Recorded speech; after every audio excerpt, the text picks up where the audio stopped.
Bonjour à toutes, bonjour à tous. Moi, c'est donc Dimitri de BookWidgets et aujourd'hui, je vous présente ce webinaire Créer des jeux d'évasion numérique avec BookWidgets. Pour ceux qui ne connaissent pas encore BookWidgets ou pas encore très bien, c'est un outil qui permet de créer des exercices numériques et euh, l'outil dispose de quatre piliers. Tout d'abord, une bibliothèque d'activités avec des quiz, des mots croisés, des lignes de temps et beaucoup plus encore. Et ce sont justement ces activités qu'on va utiliser pour créer aujourd'hui un jeu d'évasion. BookWidget, c'est aussi un outil qui s'intègre dans des plateformes numériques comme Google Classroom, Smart School, Teams. Ça a plusieurs avantages. Ça facilite le partage de l'exercice avec les élèves aussi le feedback, le suivi et tout ça, ça s'intègre dans ces plateformes. Justement, il est possible de suivre les élèves en live grâce à une fonction live. Et puis, vous allez recevoir les résultats, les réponses des élèves dans un tableau de bord où vous pouvez faire une correction efficace. On a déjà fait des webinaires justement sur ce tableau de bord de correction, sur la fonction live sur les intégrations. Vous trouverez tout ça sur notre chaîne YouTube et sur notre site web. Je vous montrerai encore à la fin. Alors aujourd'hui, je vous explique comment on peut créer un jeu d'évasion, un escape game dans BookWidgets. On va le faire avec différents types de widgets. Donc quand j'utilise le mot widget, c'est un exercice numérique créé avec BookWidgets. Ça, c'est un widget. Et dans ces widgets ou dans certains de ces widgets, on peut cacher des codes, des indices, des tuyaux, des éléments que les élèves vont devoir trouver ou obtenir pour passer à chaque fois à une étape suivante dans une certaine quête. Et puis, à la fin, ils vont obtenir quelque chose. Donc, à l'agenda pour ce webinaire, je montre des exemples tout d'abord. Puis, on va parler un peu des objectifs pédagogiques d'un escape game. Je vais parcourir avec vous un exemple concret. Donc là, on va vraiment analyser comment il a été construit. Puis, je vous explique comment vous pouvez cacher dans les différents types de widgets des indices, des codes. Et je termine par quelques trucs et astuces. Et après, on fera encore une séance de questions-réponses. Quelques exemples de jeux d'évasion créés avec BookWidgets et on remercie les noms que vous voyez à l'écran. Donc, premier exemple, par exemple, la disparition inquiétante créée par Vinciane Ducoulombier, qui est une de nos formatrices certifiées. Et elle nous a créé ce jeu d'évasion où les élèves vont regarder, ils vont d'abord lire l'introduction et puis ils vont regarder les activités. Par exemple, ici, ça commence par le jeu du pendu et on va le faire avec vous. C'est un webinaire interactif. Donc, qui pense, qui veut proposer une lettre, n'hésitez pas à me proposer une lettre ou si vous avez deviné le mot, à me le dire. Comme ça, on va pouvoir jouer le jeu. Et le E, il est bien dedans. Le I, il est dedans aussi. Ça va vite. D, non. S, oui. A, il est dedans. T, est-ce que vous avez une petite idée ou pas encore? N'hésitez pas à donner d'autres lettres. R, non. Le T, il est dedans. Le V, oui. Voilà, bravo. Vous avez trouvé presque en même temps qu'en effet, c'est investigation. Donc, il me manque le O. Voilà. OK. Donc, j'ai obtenu le premier mot et je vais en avoir besoin par après. Après, il y a une autre activité ici, c'est un puzzle. Bon, je ne vais pas le compléter ici, vous connaissez le principe d'un puzzle qui est fait avec beaucoup de chats, hein, ce puzzle. Et chacun peut facilement faire un puzzle avec sa propre image d'arrière-plan. Vous choisissez le nombre de pièces et vous choisissez surtout le mot qui va apparaître au moment où l'élève a complété le puzzle. On peut avoir un mot de récompense ou même un extrait audio que vous pouvez facilement enregistrer vous-même. Et ce mot-là sera sans doute encore un élément d'un mot de passe qu'il me faudra pour une étape suivante. Ici, il y a une autre activité et là, justement, vous voyez, ah non, là, pas encore, mais je pense que si je complète ceci, je vais obtenir un mot de passe. Ou en fait, ici, je pense que c'est plusieurs éléments du mot de passe. Et là, c'est avec une image et c'est c'est très bien fait. Si je zoome ici, je ne sais pas si c'est très visible via le partage d'écran, mais il y a barre 2. Et donc, si on met tous les éléments ensemble, on obtient une adresse. Si je me souviens bien, c'était barre de Londres-Liège, mais je peux me tromper. Non, c'est pas le bon. Donc, voilà. Mais vous avez compris le principe, hein. Une fois que j'ai le mot de passe, j'aurai accès à une ultime épreuve. Et d'ailleurs, vous voyez le cadenas en bas qui indique que cet onglet de mon WebQuest est protégé par un mot de passe. Parce qu'en effet, ceci a été créé avec un WebQuest. On va voir d'autres exemples qui, pour la plupart, sont créés avec des WebQuests aussi, et c'est ce qu'on vous conseille. Mon deuxième exemple, c'est une exception dans le sens où il a été créé par un prof de français langue étrangère en Flandre et en utilisant l'image à zone réactive, donc pas le WebQuest.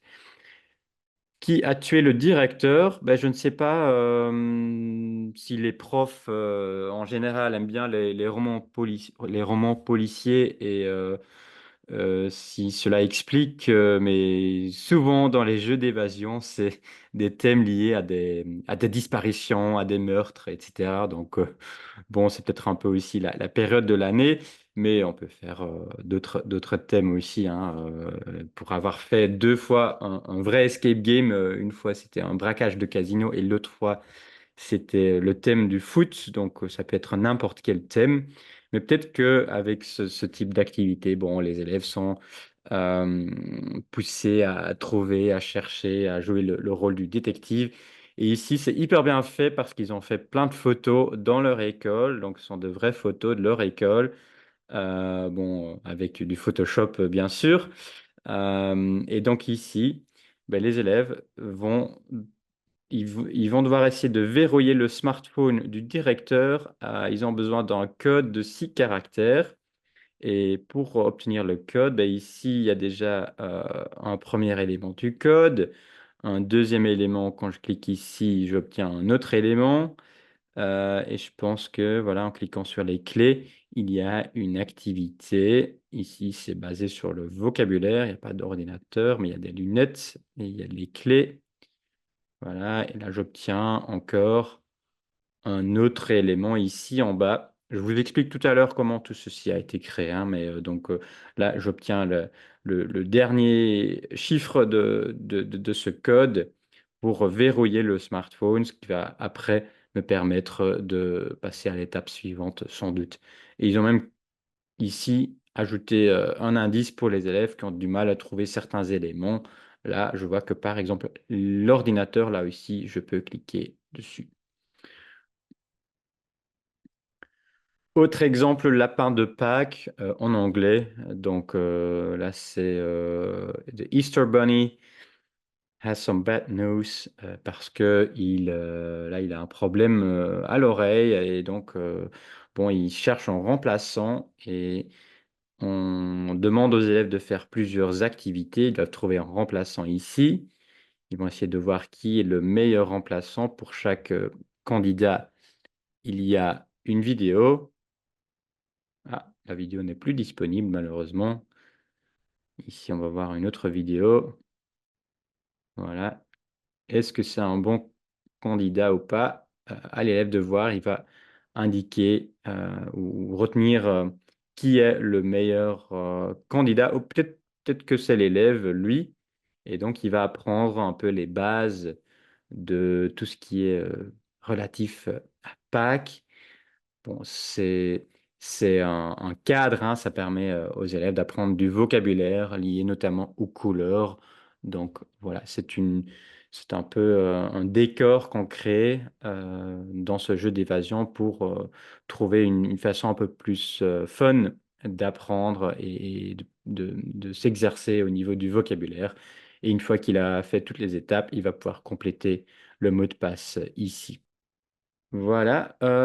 Autre exemple, le thème d'Halloween. Donc, This is Brat, Brat is dead. Et puis, les élèves vont devoir faire jouer le rôle du détective. Ils vont voir la, la scène du crime et trouver les éléments, différents éléments. Ici, il me faudrait même un peu de temps. Je connais pas par cœur les éléments à trouver, les étapes à faire. Donc, il me faudrait bien lire la consigne. Et ça aussi, c'est un avantage des jeux d'évasion. Ça va pousser les élèves à bien lire les consignes, à bien faire attention, à regarder les détails. Donc, ce sont des éléments que parfois ils oublient peut-être un peu dans un autre contexte. Ici, ils sont un peu poussés à le faire. Et là, il va lire les textes sur les suspects. Il va lire ou découvrir des éléments relatifs à l'arme du crime, analyser des données ici. Ce qu'ils font avec ce type d'exercice, c'est ils vont faire l'exercice. Bon, ici, c'est de simple addition, mais euh, ça va leur donner des lettres. Donc, à chaque fois qu'ils ont une bonne réponse, ils vont obtenir des lettres. Et je ne sais pas si les lettres sont dans le bon ordre ou pas. Euh, Ah oui, donc là, on va obtenir le nom du coupable, peut-être Mr. quelque chose. Et puis à la fin, ils vont mettre le mot de passe ou le nom du coupable. Ils vont obtenir un badge dans cet exemple-ci. Et merci encore à Vincent Dupont qui crée beaucoup de widgets pour le fondamental, pour l'enseignement primaire. Il s'est basé sur le jeu Cluedo et il a fait un web quest avec les explications, les suspects. Ce qui est très bien fait ici, c'est les cartes, hein, bien sûr, avec les personnages et les véhicules, etc. Bon, donc l'idée, c'est que par déduction, les élèves vont trouver le coupable, je pense, l'arme du crime et le lieu. Il a bien décrit les règles. Chaque élève va devenir inspecteur, par exemple Sherlock Holmes. Et puis, il a fait un plateau le plateau de jeu ici avec des exercices sur ici les pays européens.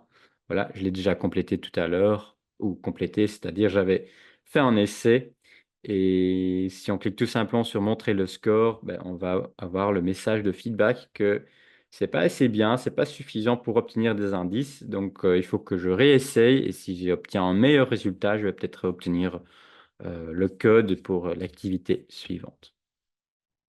Voilà un peu pour vous donner quelques idées, des exemples, donc pour vous donner une idée des possibilités au niveau des jeux d'évasion.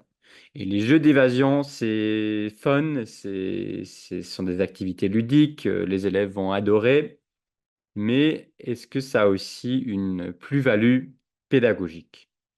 Je pense que si c'est bien fait, que oui. Je vais vous en parler, je vais déjà mentionner un tout petit peu. Et puis dans le jeu même, bien sûr, on va aussi avoir des objectifs qui font partie du jeu en lui-même. Et pour les objectifs, pour le jeu d'évasion en tant que pratique pédagogique, et en particulier un jeu d'évasion numérique, ben, il y a le côté résoudre des problèmes avec des recherches ciblé, peut-être en collaboration avec des camarades de classe, les élèves vont essayer de résoudre des problèmes. Ils vont essayer de mettre en commun des éléments, ils vont, comme je disais, faire attention aux détails et ainsi parfois peut-être trouver des solutions alternatives pour passer à une étape suivante. Il y a la compréhension écrite, parfois en langue étrangère, parce qu'il va bien lire attentivement la consigne, les instructions, les indices, ne pas sauter des étapes et aussi bien comprendre, bien sûr, ce qu'ils lisent afin de pouvoir résoudre des énigmes. Ce sont aussi des méthodes pour exercer ou évaluer des savoirs, des savoir-faire. Là, C'est parfois un peu l'escape game qui est le décor et ce qu'il y a dedans, ça reste des activités de révision, par exemple du vocabulaire, de la grammaire ou des éléments, même pour d'autres cours, pour les sciences, pour les maths.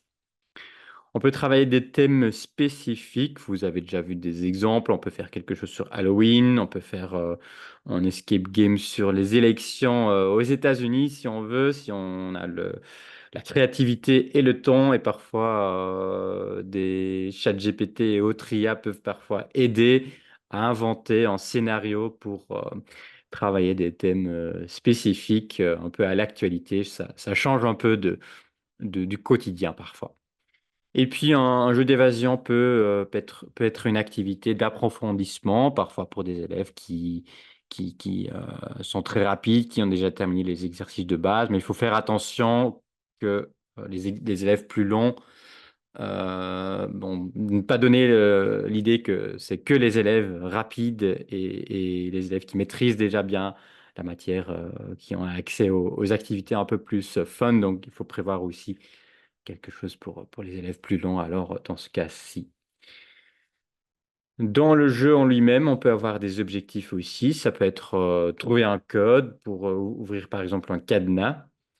Et ça peut être un cadenas, comme vous l'avez vu dans un widget, on peut avoir une partie qui est protégée par un code, mais ça peut aussi être un vrai cadenas, hein. Ça peut être un mélange de numérique et du réel. Peut-être qu'en classe, vous avez euh, une armoire ou une petite valise que vous pouvez protéger ou vous fermer par un code à chiffres. C'est encore plus chouette, je dirais. Donc, ouvrir une porte, un coffre-fort, etc. On peut aussi donner aux élèves un badge. Bah, voilà, par exemple, tu es le nouveau meilleur enquêteur du pays. Ici, j'ai un exemple. Si j'ai bien obtenu le mot de passe, voilà, j'obtiens un badge que je peux éventuellement imprimer qui prouve que je suis le nouveau lapin de Pâques. Je peux remplacer ou aider le lapin de Pâques. On peut leur donner un prix ou tout simplement dire que c'est pour l'honneur, parce que je pense que le principal, c'est le plaisir, hein, c'est pas le badge qu'ils vont obtenir à la fin, mais bon, ça peut être ça peut faire partie du jeu aussi. Ou on peut leur donner une vraie récompense, une boîte avec un petit cadeau ou des tuyaux pour le prochain examen. Peut-être que on peut leur donner un petit quelque chose qui va les motiver. Bon, j'ai un exemple concret que j'ai créé il y a quelques années. Donc, je vais le partager avec vous dans le chat et je vais vous donner quelques minutes pour faire les premières étapes. Vous n'allez pas aller jusqu'au bout en quelques minutes, mais je vous laisse le temps de découvrir un peu et de jouer le rôle de l'élève. Il y a quelque part dans l'étape Trouver mon fils, je viens de voir que j'avais intégré quelque chose et que malheureusement ce que j'avais intégré n'est plus disponible. Ce sont des choses qui arrivent aussi, donc je dois encore mettre à jour. Mais je pense pas que que vous arrivez déjà jusque-là en quelques minutes. Bon, je vous laisse faire et puis je vais faire la démo moi aussi. Bon, je vais vous montrer comment ça fonctionne. Donc, j'ai créé ce WebQuest dans lequel j'ai fait un jeu d'évasion avec un texte d'introduction. Et puis, donc l'idée, c'est que les élèves lisent le texte. S'ils ont bien lu, ils doivent tout de suite passer à l'étape suivante. Et là, ils vont retrouver une image. Et quand ils cliquent sur l'image, ils ont accès à un widget. Et donc ici, quelque part, il y a un supporter de foot qui a volé le téléphone du monsieur. Il est là, le téléphone. Et donc, le mot de passe pour passer à la partie suivante est téléphone retrouvé. OK. Donc là, je vais vers l'onglet suivant et je vais écrire le mot de passe. On peut toujours regarder. Ah, c'est pas bon parce qu'il me manque les accents. OK. Voilà, et là, il a accès à l'onglet suivant. Et là, c'est l'heure de manger. Donc, il va manger quelque chose chez McDo. Et en cliquant sur l'image suivante, il obtient une sorte, un problème mathématique. C'est pas vraiment une devinette, c'est plutôt une énigme. Donc là, en faisant les bons calculs, il va découvrir que il est impossible de commander 43 euh, nuggets de poulet chez McDo. Si j'ai bien retenu, on va voir. Et en effet, hein, pourquoi 43? Voici les explications, hein. Donc là, pour ceux qui aiment bien les maths, on a toutes les infos, toutes les explications là. Et j'ai surtout le mot de passe pour l'onglet suivant. OK.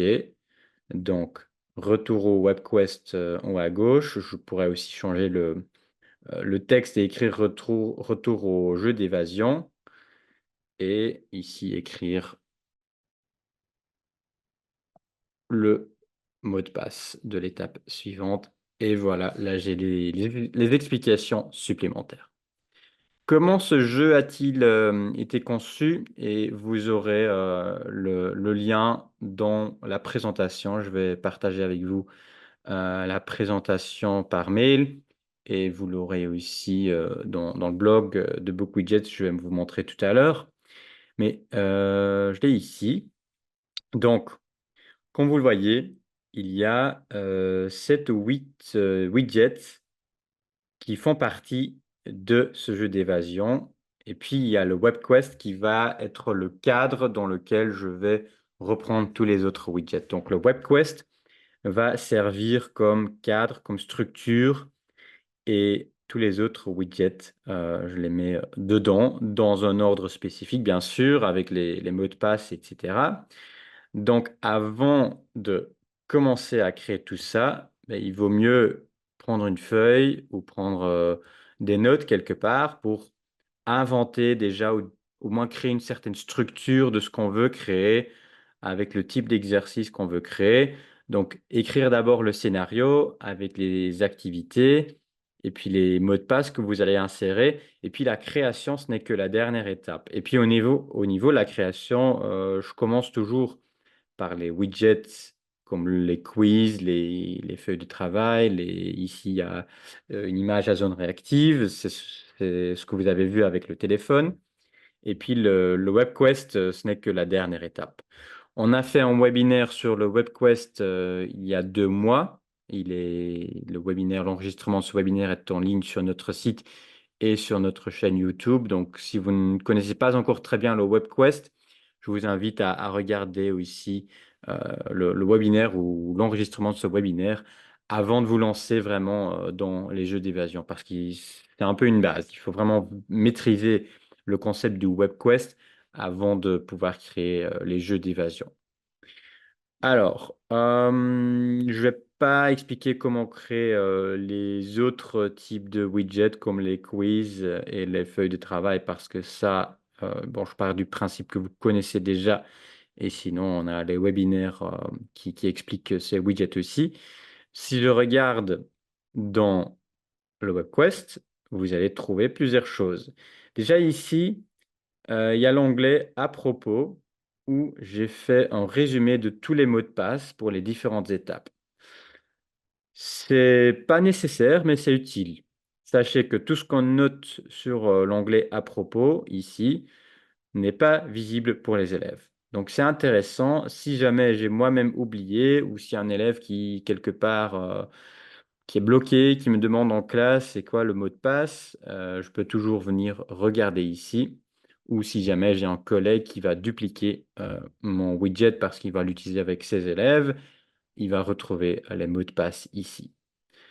Après, il n'y a pas de c'est pas mis à jour. Si jamais je change un mot de passe quelque part, bon, je dois logiquement revenir ici pour mettre à jour le mot de passe.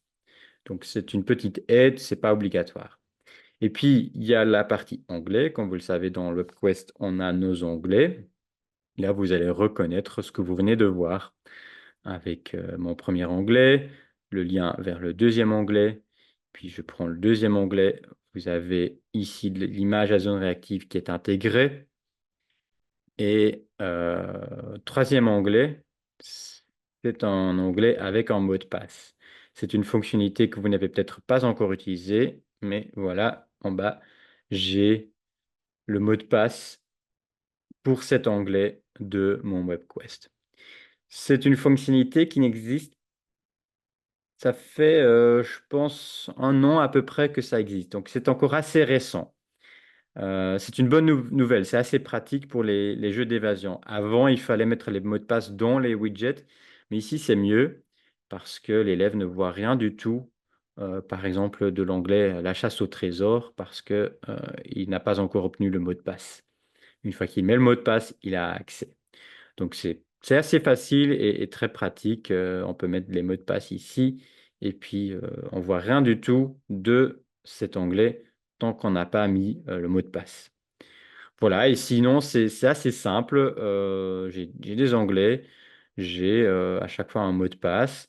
Les élèves doivent obtenir le mot de passe. Donc, dans cette activité-ci, comme vous l'avez vu, ils vont obtenir le mot de passe qu'ils doivent introduire au niveau de l'onglet suivant. Donc là, j'ai une nouvelle activité. Quand les élèves terminent cette activité-ci, bon, ils vont obtenir le mot de passe que j'ai inséré ici.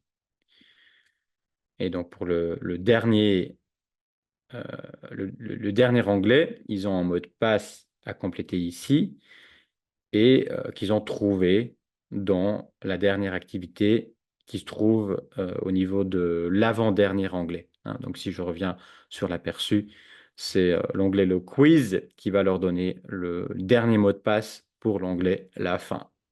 Donc il faut bien réfléchir à ça.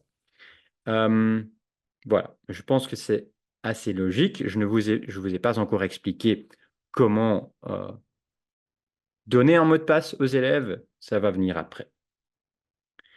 Voilà, donc le lien, si vous voulez encore compléter euh, le jeu d'évasion, vous avez le lien ici. Et si vous voulez regarder comment il a été configuré et peut-être même le dupliquer avec éventuellement quelques adaptations, vous allez le trouver via le lien qui se trouve ici, ou bien vous allez sur mes groupes, vous cherchez le groupe BookWidgets Blog, et là-dedans, il y a un dossier First Day of School, et là-dedans, il y a Teacher WebQuest, et puis il y a encore 4 dossiers parce que le widget est disponible en anglais, en français, en allemand et en néerlandais. Donc, si vous enseignez une de ces langues, vous pouvez aussi l'utiliser. Cacher des indices et des codes. Donc, voilà, tout le jeu d'évasion numérique est basé sur ce concept de trouver des codes. Les élèves vont devoir trouver ou obtenir des codes et puis ils vont devoir les compléter quelque part pour passer à l'étape suivante. Donc, je vous explique d'abord comment peut-on donner des codes aux élèves, comment est-ce qu'on peut leur cacher des codes et leur permettre de les trouver, et après, comment est-ce qu'on peut leur donner une, une activité ou une page où ils doivent entrer le code pour y accéder. Il y a plusieurs possibilités et vous en avez déjà vu quelques-uns ou quelques-unes dans les exemples. Notamment dans les jeux, il y a ce qu'on appelle le mot de récompense. Les élèves voient le mot de récompense quand ils ont terminé le widget. Ça peut être un code, ça peut être un mot de passe, ça peut être aussi un extrait audio qu'ils doivent écouter pour obtenir un tuyau. Donc, par exemple, ici, dans cette activité, faire des paires, vous allez peut-être devoir m'aider, mais je pense que ça, c'est Yellowstone. Ça, je connais aussi. Je pense que c'est ça. Et puis, Dead Valley, je suppose. Voilà, donc on a trouvé le tout. Et j'obtiens ici le nombre 74 ou 74 que je dois utiliser ou que l'élève devra utiliser pour passer à l'étape suivante. Donc, c'est dans les paramètres de ce jeu et de la plupart des jeux dans BookWidgets, il y a une option mot de passe de récompense et c'est là, tout simplement, vous mettez le nombre ou le mot de passe. Une fois qu'ils ont complété, ils vont obtenir ce mot de passe de récompense. Voilà. Ici, ça, je vous l'ai déjà montré. Hein, donc, ils vont faire les, les additions dans ce cas-ci, mais on peut faire la même chose avec des multiplications, des divisions, etc. Euh, 82, voilà. Une fois qu'ils ont au moins 1, 2, 3, 4, 5, 6, 7, 8, 9 bonnes réponses, ils ont obtenu le mot ou le nom du coupable. Et pour un puzzle, c'est possible aussi. Je ne vais pas compléter le puzzle entier ici, ça me prendra un peu trop de temps, mais on peut avoir un mot de passe euh, une fois qu'ils ont complété le puzzle. Ce qu'on peut faire aussi, je ne sais pas si on a un exemple. Ah, c'est un exemple ici, je pense, une fois qu'on a complété le puzzle entier, il y a un texte qui va apparaître dans l'image même. Donc pour faire cela, il faut créer une image qui contient le texte et cette image-là, vous allez le compléter, le créer avec un logiciel hein, qui permet d'éditer des images. Et oui, je vais m'arrêter là, ça va me prendre trop de temps. Mais donc, dans cette image-ci, il y a un texte qui est pour l'instant encore illisible, mais qui va apparaître une fois que j'ai complété le puzzle. On peut aussi avoir une image à zone réactive qui contient des mots de passe. Vous avez vu l'exemple avec le supporter de foot qui avait trou- volé le téléphone. Quand on trouve le téléphone, on obtient un mot de passe ou on obtient des instructions, des indices comme ici. Euh, pour l'image, là, il faut donc créer une image et on a la fonction zoom ici. Hum, Vous saviez que la Joconde, dans la Joconde, il y a des exercices mathématiques. Si vous ne le saviez pas, je peux vous montrer. Donc ici, les élèves vont retrouver en faisant des zooms sur l'image. Pour ceci, bon, il faut, je vais prendre la souris, ça va être plus facile. Il faut une image de grande qualité et puis il faut un logiciel d'édition d'images. Ça peut pas se faire dans beaucoup de jets, mais ça peut se faire ici. Voilà, il y en a encore par là. Carrousel d'image, c'est un type de widget qui est un peu moins utilisé. C'est un peu le même principe que l'image à zone réactive, sauf que c'est une série d'images et on peut avoir des textes, on peut avoir des endroits où ils vont cliquer, comme vous l'avez vu, et on peut avoir des liens vers des endroits sur Google Maps. Et ça aussi, encore une fois, ça peut être des indices. Je retourne ici au niveau des jeux. En fait, le bleu, ce n'est pas vraiment un jeu, il se trouve dans une autre catégorie parce qu'il y a une question dans le chat, donc je peux vite le montrer comment il a été fait. Je vais sur mon compte, je vais créer un widget du type arithmétique, ici dans la catégorie maths. Et ce sont les mots de récompense, sauf que là, je vais prendre qu'un seul mot de récompense. Et si mon mot de passe, c'est Italie, puis je vais ajouter des exercices. Bon, je vais tout simplement faire des additions pour faire simple. OK, on va faire l'aperçu. Et ici, il est en néerlandais. Je vais encore changer je vais encore pouvoir changer la langue.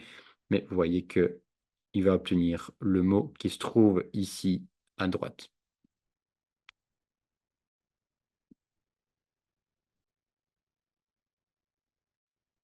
Donc, on peut le faire au niveau des images, des vidéos. Et puis, ce que vous utilisez le plus, ce sont les tests et contrôles, c'est-à-dire les quiz, feuilles de travail fractionné, quiz vidéo. Et là, on a la possibilité, comme vous l'avez déjà vu, mais j'ai encore un exemple ici, d'avoir un feedback automatique sur base du résultat. Donc là, j'ai un simple quiz ou une feuille de travail plutôt sur l'Union européenne. Nommer les capitales, ok. Bruxelles, Paris, mais puis je complète pas le reste. Je fais pas. Ah, j'ai pas bien configuré. Ok, je vais effectuer une copie dans mon compte. Euh, je vais supprimer une question et je vais le mettre en néerlandais, en français plutôt. Voilà. Je reprends. Je prends le lien de l'exercice. Maintenant, il n'y a qu'une seule question. Voilà, nommer les capitales. Euh, ok, Bruxelles, mais je ne complète pas le reste et je vais montrer mon score. Et il va me dire 1 sur 4, dommage, je te conseille de revoir ce chapitre dans ton livre, puis de refaire l'exercice en cliquant sur le crayon ou à droite. OK. L'élève va revoir ce chapitre dans son livre, il va cliquer sur le crayon et maintenant il sait que ça c'est Paris, ça c'est Madrid et ça c'est Rome. Et quand il va vérifier ses réponses maintenant, désolé c'est encore en néerlandais, j'ai pas bien modifié. Mais là, il obtient le feedback. Super, le mot de passe pour l'activité suivante est capital. OK. Comment est-ce qu'on a paramétré ceci? Je retourne à mon widget dans mon compte en tant qu'enseignant. Je vais sur Créer et je vais retrouver ici le widget. D'ailleurs, je vais pouvoir mettre à jour la langue. Donc ici, je n'avais pas fait au bon endroit. Donc là, il sera bien en français. OK, mais c'est en détail. Ce que je voulais vous montrer, c'est les commentaires automatiques qui se font sous l'onglet Général, options de correction et de notation. Et puis ici, il y a un onglet ou une partie plutôt commentaires. Et vous voyez que dans cet exemple, je veux que l'élève obtienne, que les élèves obtiennent au moins 60% pour obtenir le mot de passe pour l'étape suivante. Parce que voilà, je vois si le résultat est inférieur ou égal à 100, et c'est en pourcent, en pourcentage. Donc, si vous avez 17 ou des questions qui valent 17 points, dans ce cas-là, bon, il va automatiquement faire le calcul en pourcent, hein. L'élève obtient 12 sur 17. Je pense que c'est juste en dessous des... non, c'est juste au-dessus des 60%, donc il va obtenir ceci. Voilà. Et si c'est inférieur ou égal à, vous avez le commentaire que j'ai eu la première fois. Si vous dites non, non, ils doivent avoir au moins 80%, bon, je fais ceci. Voilà. En fait, je peux plutôt faire ceci, 79, 79. Parce que dans ce cas-ci, s'il a 80, il passe dans ce commentaire-là, il obtient ce commentaire-là. Si c'est inférieur ou égal à 79, il obtient le dommage, etc. Voilà. Donc, ça se fait pour le quiz, pour la feuille de travail fractionnée et le quiz vidéo. Sous l'onglet Général, vous allez ici, sous Options de correction et de notation, vous paramétrez ce commentaire. Et là, pour le commentaire qui est le meilleur commentaire, hein, quand l'élève a un bon résultat, vous donnez le mot de passe pour l'étape suivante. C'est comme ça que ça fonctionne et c'est comme ça qu'on l'a fait pour plusieurs exemples que vous avez déjà vus. Vous pouvez même y inclure une vidéo, une image, hein, ce n'est pas toujours forcément un mot. Peut-être que c'est trop facile de mettre juste le mot. On peut peut-être ajouter une vidéo. Ils doivent regarder la vidéo et à la fin de la vidéo, ils obtiennent le mot de passe, etc. Ça, je vous laisse travailler votre créativité et votre imagination, mais tout est possible parce qu'on peut facilement insérer des images, des vidéos et des extraits audio ici. Une fois que vous avez fait tout ceci, bon, vous voyez que dans l'étape suivante, ils vont devoir encoder le mot de passe. Et ça, vous l'avez vu. Ah, encore une dernière chose. avant de passer à la suite. Permettez aussi aux élèves de recommencer. Ça se trouve au niveau de rapport, non, plutôt au niveau de général, permettre à l'élève de corriger et de mettre à jour les réponses. Parce que si c'est désactivé, bon, un élève va avoir le mauvais commentaire, mais il va pas pouvoir recommencer. Ce serait dommage parce qu'il serait bloqué. Donc, comment demander aux élèves d'encoder les mots de passe? Ah, j'ai sauté une partie. Bon, je vais d'abord montrer ceci. On peut aussi avoir des devinettes et des tuyaux dans les questions. Et là, c'est un peu, encore une fois, votre créativité qui va jouer.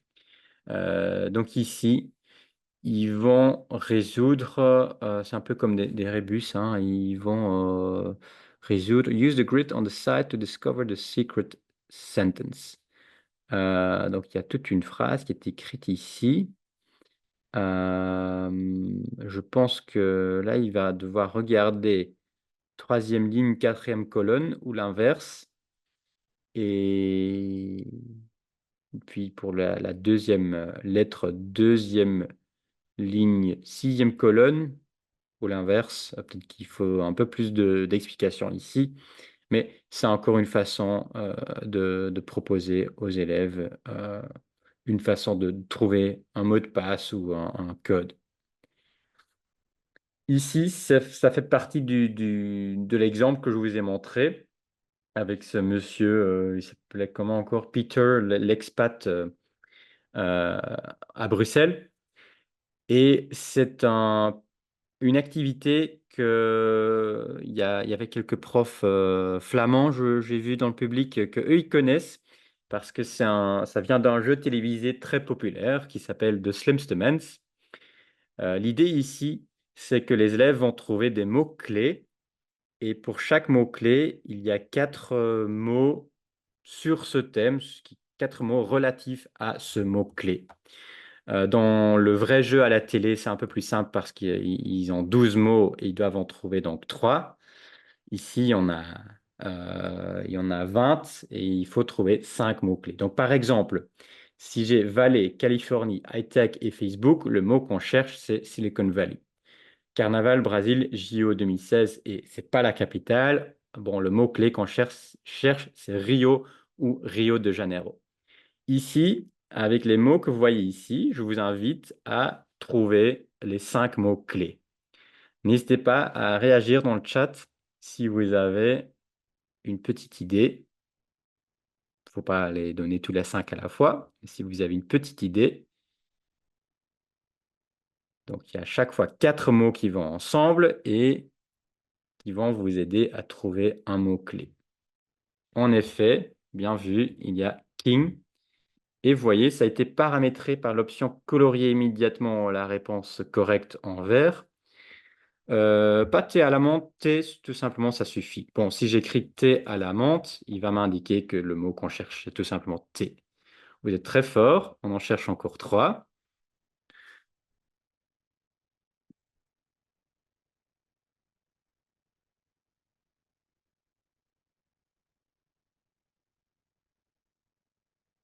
Donc, thé, c'était la lettre T. C'était boisson, c'était à la menthe, et je ne sais pas, infusion. Et puis King, c'était Elvis, c'est le King, Stephen King, il y a Burger King et King Kong. Bon, je vais vous aider. Il y a aussi fonction live, logiciel, exercice en ligne et correction automatique pour Book Widgets, bien sûr. Il y a le panda brun. Il y a quoi encore qui va avec? Blanc aussi. Oui, c'est l'ours. Et il nous reste un dernier. C'est ah oui, c'est Renaud, Laurent, même lettre. Et Qu'est-ce qui va encore avec? Naturel. Renaud, Laurent, naturel et mêmes lettres. C'est quoi? Les mots qu'on peut former en utilisant les mêmes lettres, ça s'appelle, je vais vous aider,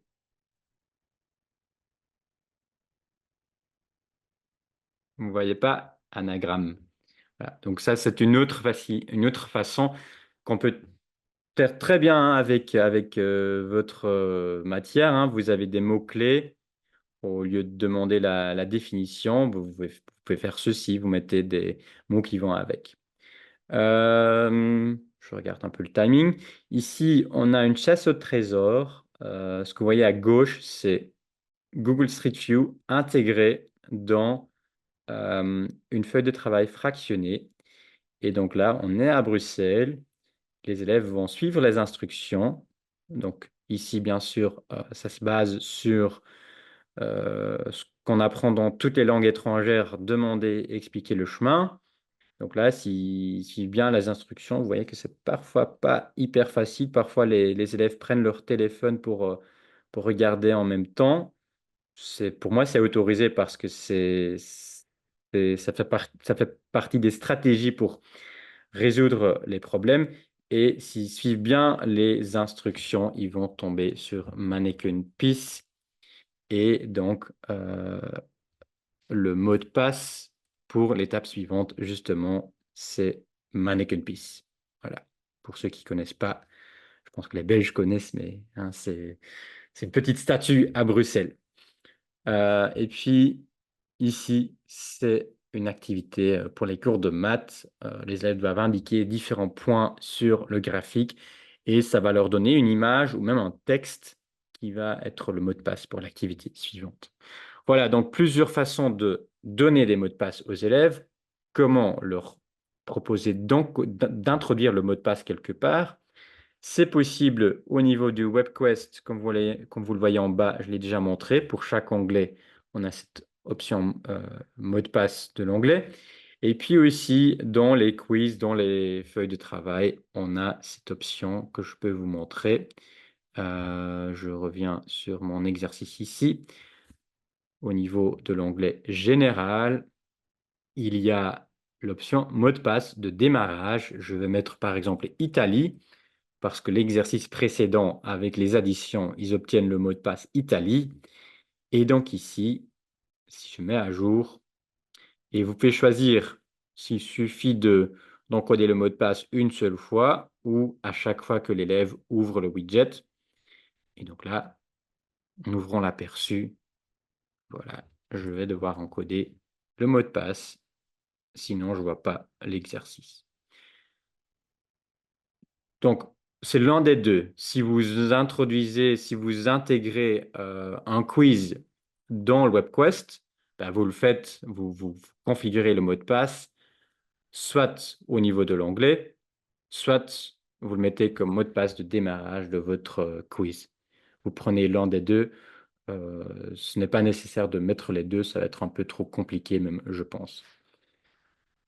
Voilà, quelques trucs et astuces supplémentaires pour la création de jeux d'évasion. Je pense qu'il y en a certains que j'ai déjà mentionnés, on va voir. Le WebQuest, c'est votre code, c'est votre structure pour souder les différents éléments de l'histoire. On pourrait éventuellement faire aussi des jeux d'évasion avec comme vous l'avez vu, avec l'image à zone réactive ou même avec le planificateur, mais le WebQuest donne le plus de possibilités au niveau de la mise en page, donc c'est le widget le plus logique.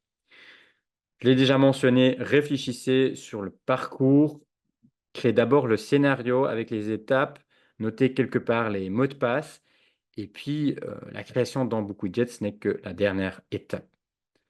Je vous ai montré aussi qu'on peut mettre dans l'onglet à propos des notes et c'est utile de mettre par exemple le résumé du scénario et les différents codes. Là, c'est toujours pratique pour retrouver ces éléments-là par après.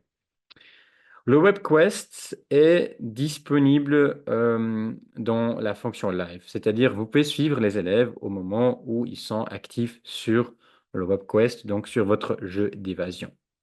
Vous voyez ici une capture d'écran, donc là c'est en anglais, mais on voit que les 1, 2, 3, 4 ici en haut, c'est les 4 anglais. Et on voit par exemple que le premier élève, il a déjà regardé les 2 premiers onglets, il est sur le troisième onglet. Et sur ce troisième onglet, il y a 3 sections et il y a 3 widgets. Il a déjà regardé les 3 sections et il a ouvert un des 3 widgets. Donc là, on peut vraiment suivre les progrès des élèves, la progression des élèves. Ici, on peut même cliquer sur un élève pour voir le détail. J'ai fait il y a quelques semaines un webinaire sur la fonction live. Euh, donc, si vous voulez voir à quoi ça ressemble en direct, l'enregistrement est disponible sur notre site et sur notre chaîne YouTube. L'envoi des résultats, ben, c'est souvent quelque chose qu'on va désactiver dans un escape game. C'est moins important souvent. On peut l'activer, hein, mais souvent le WebQuest a plus le côté ludique. Les élèves n'ont pas l'idée qu'on est en train de faire une évaluation ou de suivre leurs résultats. Et donc, pour garder un peu ce concept, souvent on va désactiver l'envoi des résultats. On peut aussi intégrer des widgets dans d'autres widgets. Je vous ai expliqué qu'on peut avoir un mot de passe de démarrage pour les quiz, pour les feuilles de travail. On ne peut pas avoir un mot de passe de démarrage pour, par exemple, une image à zone réactive. Donc, une solution, c'est d'intégrer une image à zone réactive dans une feuille de travail. Je peux regarder quel était le mot de passe. C'était le 104. Voilà, ici, c'est un exemple en néerlandais.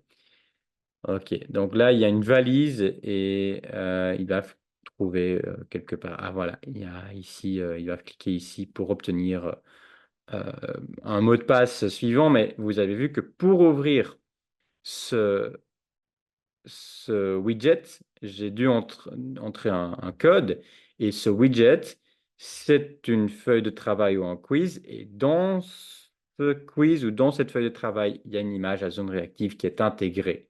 Je peux vous le montrer ici. Donc, vous voyez bien à gauche, on indique que c'est une feuille de travail. J'ai ajouté une question texte et dans la question texte, c'est pour les utilisateurs avancés. On peut insérer une intégration web avec le lien de mon image à zone réactive. Voilà. C'est déjà un peu plus avancé, mais comme ça, vous l'avez déjà vu une fois au moins que ça existe. Si le jour où vous voulez utiliser ceci, regardez l'enregistrement de ce webinaire et n'hésitez pas à nous contacter si vous avez des questions. Ne faites pas que du numérique, hein, vous pouvez faire une version hybride qui relie, par exemple, les vrais objets comme des cadenas ou des éléments qui se trouvent dans la salle de classe. Si à un moment donné, vous mettez comme feedback automatique, le mot de passe pour l'étape suivante se trouve dans l'armoire qui se trouve au fond de la salle de classe. Bon, ça va être encore plus ludique. Les élèves vont devoir se lever, aller regarder en arrière et trouver peut-être là une farde qui contient une feuille et sur cette feuille, il y a encore un exercice et en complétant l'exercice, ils obtiennent le mot de passe. Je pense que c'est encore plus chouette de combiner les deux. On peut travailler aussi avec des QR codes que vous pouvez afficher en classe ou masquer, cacher quelque part en classe sous leur chaise, etc. Voilà, j'arrive au bout. Je vois qu'il y a une question. Si je partage mon jeu, les élèves doivent aussi avoir beaucoup de widgets? Non. Donc, vous partagez le lien de votre widget, euh, souvent donc le lien de WebQuest, et les élèves vont accéder à ce WebQuest souvent tout simplement dans le navigateur. Si vous travaillez avec Classroom, Smart School, Teams, vous pouvez le partager dans la plateforme en question et c'est là que les élèves vont le trouver. Si ce n'est pas encore le cas, vous partagez tout simplement par le lien, mais les élèves n'ont jamais besoin de compte BookWidgets. Sur cela, je vous remercie d'avoir regardé ce webinaire, que ce soit en direct ou en différé. Vous voyez encore quelques liens utiles. Si jamais vous avez des questions, n'hésitez pas à nous contacter via support@bookwidgets.com.